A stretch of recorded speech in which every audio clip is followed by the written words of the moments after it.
और यहां देखो जो 10-12 वर्ष से इस दास ने नाम देना शुरू किया है, 10-12 वर्ष से जो कनेक्टेड है नाम से, आज उनके कितने सुख हैं आप गिन नहीं सकते, इतना सुख दिया भगवान ने।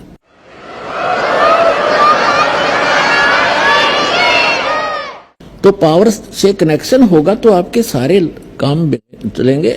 और दूसरी बात यह कि आपने यहां से दीक्षा ले ली, आपका कनेक्शन तो हमने जोड़ दिया, आपने जाकर के वही नियम भंग कर दिए, वहां कनेक्शन कट गया। फिर आप आते चक्कर भी लगाते रहते हो और कहते हो हमें तो नाम भी ले रखा, कोई लाभ नहीं हो रहा, तो कनेक्शन कट गया, वो पावर मिल नहीं रही आपको, तो लाभ कैसे होंगे? तो आपने कनेक्शन को ठीक रखना है, मर्यादा भंग नहीं करनी, यहां ऑटोमेटिक कनेक्शन कटेगा आपका। आप जरा सी भी मर्यादा भंग कर दोगे भगवान साथ नहीं देगा। कबीर साहब कहते हैं जब लग अंसा हमरी आना और काल लगे नहीं तेरा बना। फिर परमात्मा बताते हैं कि जब तक ये जीव हमारी मर्यादा में रहेगा, आन कान बोलते हैं हमारे देसी भाषा में, हमारी आन माने मर्यादा में रहेगा, और तब तक काल का कोई अटैक नहीं होगा। फिर परमात्मा बताते हैं कि 100 वर्ष तक सतगुरु पूजा, 100 वर्ष तक इस दास से प्राप्त भक्ति आप कर रहे हो और नियमित कर रहे हो, बहुत अच्छी बात है, क्योंकि आपका धन संग्रह हो रहा है। और एक दिन आन उपासी 100 वर्ष तक सतगुरु पूजा, गुरुदेव से सतगुरु से लेकर साधना जो कर रहे हो, 100 वर्ष सतगुरु पूजा, एक दिन आन उपासी, वो अपराधी आत्मा फिर पड़े काल की फांसी।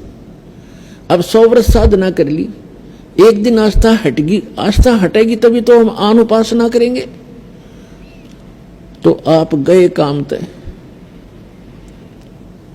वो क्या होगा कि आपकी आस्था हटेगी, भगवान से कनेक्शन कट गया, और उस समय आपके साथ एक धोखा और भारी बनेगा। जिसने 5-7 वर्ष तक, 4-5 वर्ष, 10 वर्ष ये सत साधना कर ली, फिर सुख तो स्वाभाविक होंगे ही होंगे आपको, क्योंकि सुख सागर है ये भगवान। और फिर आपके मन में मस्ती आवेगी, आपका कनेक्शन भी कट जाएगा, आप आन उपासना करोगे या कोई और गलती कर बैठोगे, और गलती पे गलती करते भी रहोगे और आपको हानि कुछ नहीं हो रही होगी, तो आप और उत्साह बढ़ेगा आपका नाम तोड़ने में। लेकिन आप भूल चुके होगे उस समय कि जो आपको सुख हो रहा है, अभी कोई आपत्ति कनेक्शन कटने से, नाम कटने से भी नहीं आ रही है, आपका इन्वर्टर चार्ज हो गया। अब बेशक डिस्कनेक्ट रहे इन्वर्टर, आपने वो चार्ज कर लिया, और उस जब तक वो जितना चार्ज है उससे आपको लाभ हो रहे होंगे, लेकिन आगे कनेक्शन ना होने से आगे उसमें चार्जिंग नहीं हो रही, जिस कारण से एक दिन ऐसा आएगा आपको सर्व सुविधाएं ऑटोमेटिकली समाप्त हो जाएंगी। उस समय आपकी आंख खुलेंगी तो उस समय बहुत देर हो चुकी होगी। इसलिए आप जी से दास की प्रार्थना है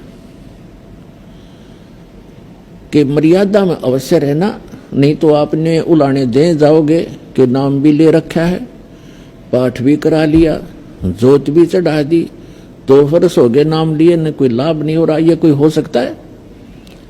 अगर कनेक्शन ठीक रहे, आपकी मशीन ठीक है, पावर आपसे फुल पावर से 3 फेज से कनेक्शन है, मोटर ना चले, ये हो सकता है? तो यहां परमात्मा कहते हैं सतगुरु के दरबार में कमी काहे की ना, अनसा मौज नहीं पावता तेरी चूक चाकरी में।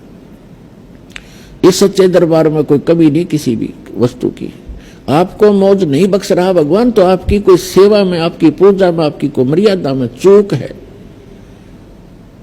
उसको अपनी को सुचारू करो, फिर लाभ लो भगवान के। तो दास जो कहना चाह रहा था, इसे गंदे लोग में हम रह रहे, यहाँ एक पल का भरोसा नहीं, और वो माया धरी धराई रहेगी उस बाई की, पूरा परिवार नाश हो गया 5 लाख के चक्कर में। और परमात्मा कहते हैं हमारी शरण में रहो, आपका कोई कार्य में बाधा नहीं आने दूंगा, लेकिन कार्य हो हमारी मर्यादा अनुसार।